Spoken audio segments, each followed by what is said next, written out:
Hey guys, this is your Abhay Batheja and स्वागत है आपका इस लास्ट लेक्चर के अंदर। अल्कोहल फिनोल ईथर का आज लास्ट लेक्चर है। इसके बाद हम अगला चैप्टर शुरू करेंगे और फटाफट से अब हम स्पीड अप करेंगे थोड़ा सा। रेगुलर वीडियोस आएंगी अब एंड बाद में मैंने एक नया स्टार्ट करना है तो टॉपिक को भी स्टार्ट करूँगा। कुछ अच्छा आने वाला है आपके जल्दी से चैनल के ऊपर, तो इसी तरह अपना प्यार और सपोर्ट मुझे दिखाते रहें। तो चलते हैं क्वेश्चन नंबर 32। क्वेश्चन नंबर 32 क्या क्वेश्चन है? Show how would you synthesise the following alcohols from appropriate alkenes. मतलब अपने पास क्या दिया हुआ है कि इस क्वेश्चन के अंदर अपने को एल्कोहल्स गिवन है और कौन से एल्कीन से ये बने हैं वो बताना है हमें। ठीक है, तो पहले भी क्वेश्चन ऐसा आया था, तो अपने क्या करेंगे, इनका डिहाइड्रेशन कर देंगे, जो एल्कीन आएगा उसी से बने होंगे। मतलब अपनों को जो इन्होंने काम किया है वही करना है। जो अपना फर्स्ट क्वेश्चन है वो है,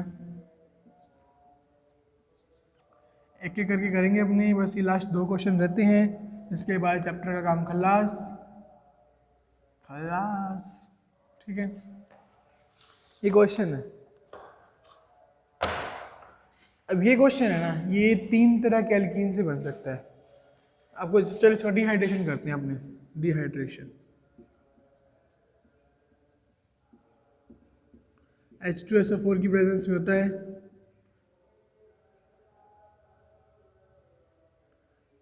थ्री 43 केल्विन था, आई थिंक ये था 443, सॉरी 443। अब देखिए यहाँ पे एल्कीन बनेगा,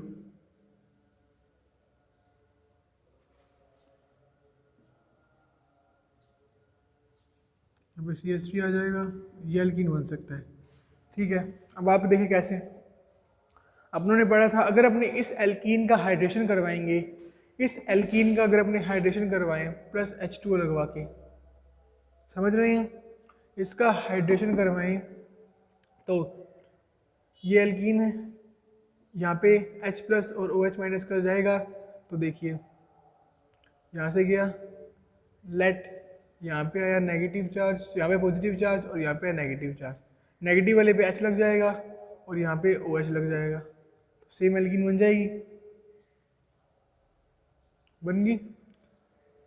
ठीक है, अब थोड़ी एंड अगर अब इसका एक और देखें अपने, जैसे सेम ही क्वेश्चन है, अगर इसके अंदर ये OH यहाँ पे है, अगर ये एल्कीन ऐसे होता, इस एल्कीन से बना है ये, अगर ये ऐसे होता फिर तो भी बन सकता था, लेकिन ऐसे इससे नहीं बन सकता था ये।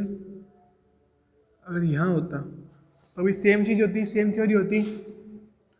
यहाँ पे पॉजिटिव चार्ज, यहाँ पे नेगेटिव चार्ज, यहाँ पे H आके जुड़ जाता H2O का और यहाँ पे आके OH जुड़ जाता। देख सकते हैं आप, ये एल्कीन बना है, CH3 है यहाँ पे। मैं तभी सोचूँ ये क्या हो रहा है, यहाँ CH3 है। ठीक है, फिर अगर यहाँ CH3 है तो एक तरीके से और बन सकता है, ये यहाँ CH2O, यहाँ से जाएगा, यहाँ पॉजिटिव, यहाँ नेगेटिव, CH3H प्लस आ जाएगा और यहाँ OH माइनस आ जाएगा। तो अगर आप इन तीनों में से कोई भी लिख के आते हैं ना, तो आपका आंसर एकदम सही है, क्योंकि यहाँ पे कोई भी रूल वगैरह काम नहीं कर रहा है। यहाँ पे मार्कोनी का रूल काम कर रहा है और सब जगह सेम कहानी हो रही है। यहाँ पे OH आ रहा है तीनों केसेस के अंदर, तीनों केसेस के अंदर ये एल्कीन बन रहा है। तो आपको करना क्या है, इसको लिखना कैसे है, जो एल्कीन हमने निकाला वो चीज़ हमें शो नहीं करनी। उन्होंने पूछा how would synthesize following alcohol from alkene, हमें वो शो करना है। तो पहले हम ऐसे ये एक रफ पेज पे, जो हमारी शीट में रफ पेज होगा उस पर निकाल लेंगे कि जो एल्कीन बन रहा है, देन उस एल्कीन का अपने हाइड्रेशन कर देंगे मार्कोनिकोव रूल के अकॉर्डिंग, H प्लस हाइड्रेशन कर देंगे, या हाइड्रोबोरेशन ऑक्सीडेशन भी कर सकते हैं, कुछ भी कर सकते हो, एसिड कैटालाइज हाइड्रेशन कर सकते हो, सब आपकी मर्जी है। अब चलते हैं नेक्स्ट पे। अब इसके 4 क्वेश्चन है, ये चारों के चारों ऐसे करने हैं, हमें शो ऐसे करना है और ये सब काम हमें दिमाग में करना है कि क्या क्या हो सकता है। इसमें 3 तरीके से बन रहा था। अब देखते हैं अगला क्वेश्चन, इसमें क्या है सीन।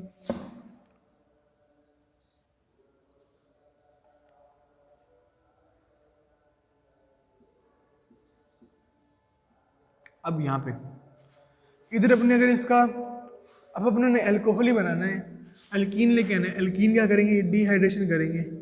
इसका डिहाइड्रेशन करेंगे तो भी दो तरीके से बन सकता है, देख सकते हैं आप। इसका OH यहाँ से जाएगा, डिहाइड्रेशन किया तो OH यहाँ से गया। अब OH अगर यहाँ से गया, ठीक है, तो साथ वाला अल्फ़ा, सॉरी OH यहाँ से गया, ये अल्फ़ा, और बीटा से हाइड्रोजन जाता है, ये बीटा और ये बीटा। अब अच्छे से समझ आएगा आपको। यहाँ पे लगा हुआ था OH, ठीक है, जो OH है वो जाएगा अल्फ़ा से, अल्फ़ा कार्बन से हो गया। अल्फ़ा बीटा एलिमिनेशन बोलते हैं अपने, इसको याद होगा आपको। तो ये अल्फ़ा, बीटा से हाइड्रोजन जाएगा। अब किसी भी बीटा से हाइड्रोजन जा सकता है, अब किसी भी बीटा से हाइड्रोजन जा सकता है, तो उसका मतलब ये है कि ये भी बन सकता है, ये भी बन सकता है, और ये एल्कीन भी हो सकता है। तो इस केस में भी 3 एल्कीन काम करेंगे, 3। इस केस में भी तीनों एल्कीन से हो सकता है। तो हम इसमें ये वाला एल्कीन ले लेते हैं, ये एल्कीन ले लिया। अब इसका अपनों ने हाइड्रेशन करवाया, H+, H2SO4, acid catalysed hydration करवाया, तो क्या स्पीसी बनेगी, ठीक है। ये डबल बॉन्ड हटेगा, यहाँ H और यहाँ OH आ जाएगा। मोर स्टेबल कार्बोकेटाइन देखना है ना अपने, यहाँ H आ जाएगा, तो ये H तो अंदर मिक्स हो जाएगा, शो करने की जरूरत नहीं होती, तो ये एल्कीन बन जाएगा। तो हमें बस थोड़ा सा दिमाग लगाना है, बाकी ऐसा क्वेश्चन शायद ही आएगा, आ सकता है, ऐसे भी नहीं कह रहा कि बहुत कम, मतलब बहुत कम चांसेस है। Question number 3। अब ये क्वेश्चन थोड़ा है, अगर आपने बाकी क्वेश्चन किए हैं ना, तो इस क्वेश्चन को उसकी तरह मत समझना, क्योंकि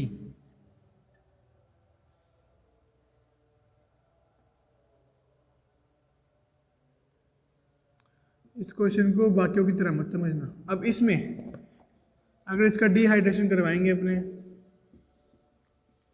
तो अब आप बोलेंगे यहाँ पे भी 2 एल्कीन बन सकती है ऐसे, तो एक एल्कीन बना देंगे ये, और एक एल्कीन ये 2 एल्कीन बना सकते हैं। आप बोलेंगे सेम वैसा क्वेश्चन है, यहाँ ये एल्कीन, यहाँ ये एल्कीन। अब देखिए, अगर यहाँ आपने ये एल्कीन बनाई तो क्या होगा, और ये एल्कीन बनाई तो क्या होगा। अगर आपने ये एल्कीन यहाँ बना दी ना, ये वाली, तो देखिए क्या होगा, यहाँ थोड़ा स्टेबल कार्बोकेटाइन बन रहा है, यहाँ स्टेबल कार्बोकेटाइन है, तो यहाँ OH आ जाएगा और यहाँ पे H आ जाएगा, तो ये हमारा प्रोडक्ट बन जाएगा। बट अगर यहाँ एल्कीन लगाई तो यहाँ OH आएगा और यहाँ H आएगा, तो आपका प्रोडक्ट नहीं बनेगा। यही समझाने की कोशिश कर रहा था मैं कि आपको जितनी पॉसिबिलिटीज़ होती है वो देखनी है, देन बनाना है, सब कुछ पहले रफ पे करके देखना है, देन शो ऐसे करना है, acid catalysed hydration and this product is forming. तो इसमें ये एल्कीन नहीं, इसमें सिर्फ ये एक ही एल्कीन यूज होगी। समझ आ गया? कुछ समझ ना आ रहा हो तो कमेंट बॉक्स में अपना वो ड्रॉप कर सकते हैं, आपका जो डाउट है मैं उसे 100% सोल्व करने की कोशिश करूंगा और सोल्व कर भी दूंगा। 4th, यहाँ पे ये बेंजीन रिंग तो धोखे के लिए दी हुई है, बच्चे बेंजीन रिंग देख के डर जाते हैं।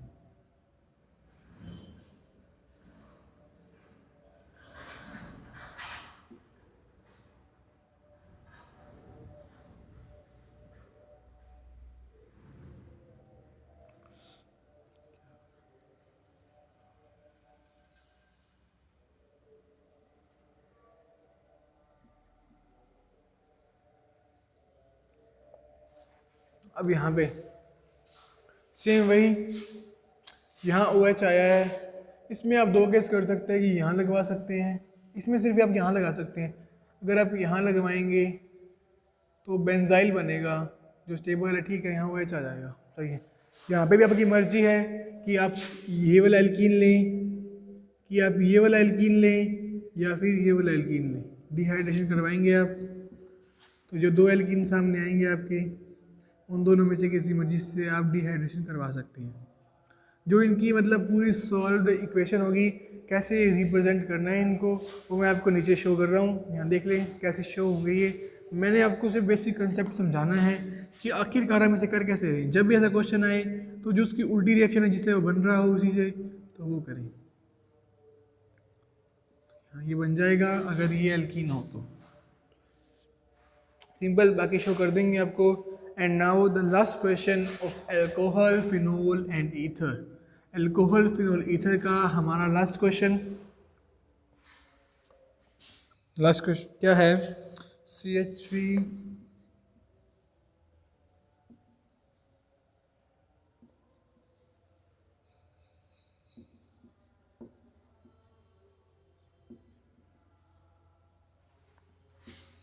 HBr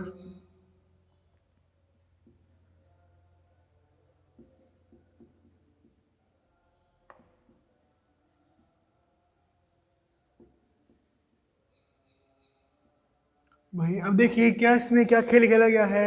यहाँ पे अल्कोहल का 2 पे था तो यहाँ पे जो ब्रोमीन था वो भी 2 पे आना चाहिए था, बट यहाँ पे ये कार्बन का नंबर जो है वो चेंज हो गया है। ऐसा क्यों हुआ है इसको मैकेनिज्म के ज़रिए हम समझेंगे। जो ये give the mechanism of this reaction, इसका मैकेनिज्म देंगे हम। और ये हिंट दिया हुआ है ना, ये मत पढ़िए प्लीज़, क्योंकि आपके बोर्ड एग्जाम में ऐसा कोई हिंट वगैरह नहीं आने वाला। तो हम देखते हैं इस क्वेश्चन को कैसे सोल्व करेंगे हम।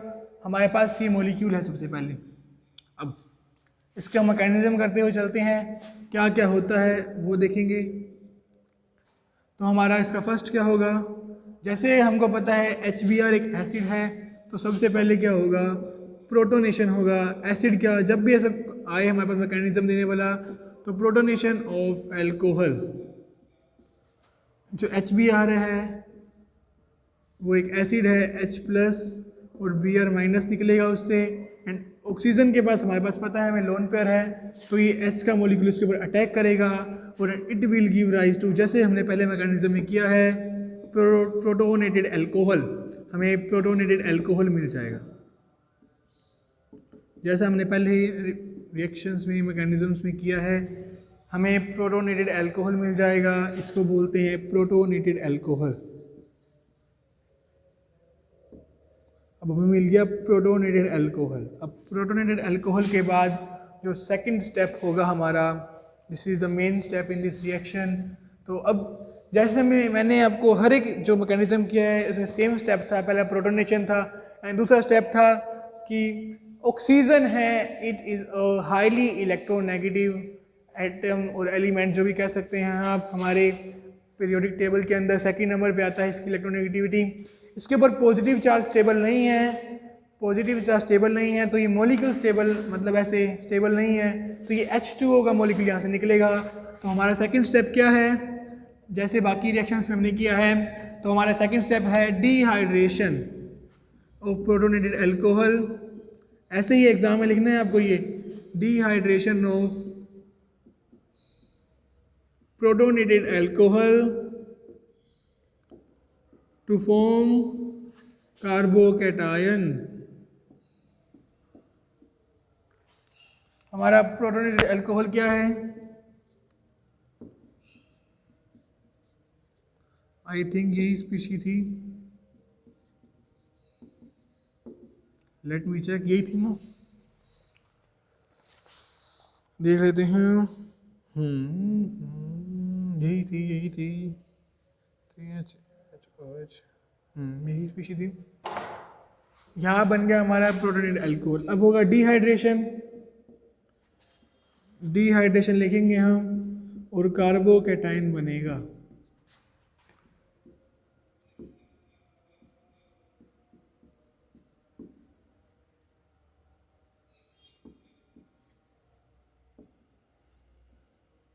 यस,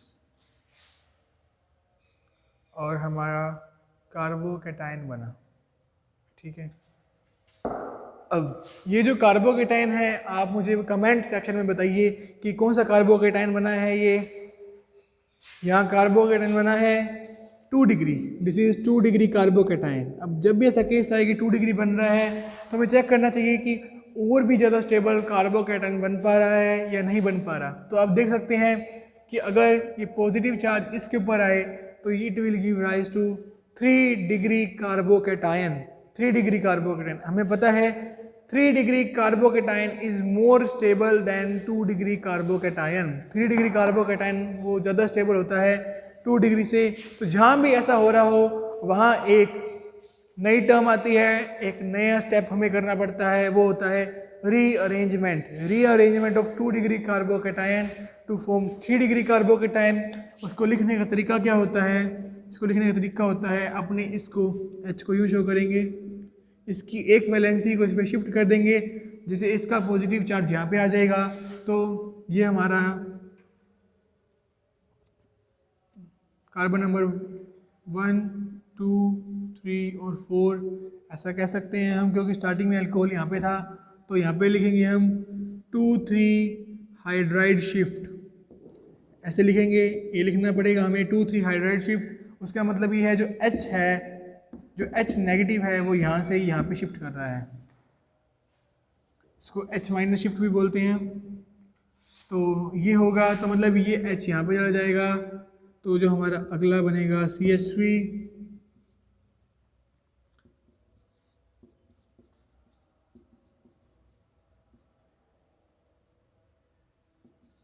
CH3 हमारे पास बन जाएगा 3 डिग्री कार्बोकेटाइन।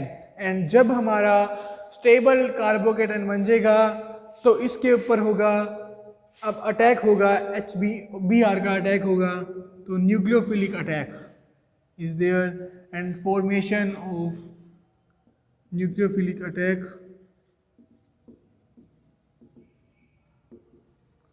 न्यूक्लियोफिलिक अटैक होगा इस स्पीशी के ऊपर, CH3 C पॉजिटिव,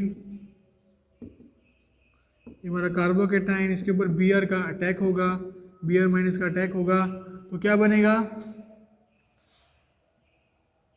अगर इसके ऊपर इसका अटैक होगा तो जो स्पीशी बनेगी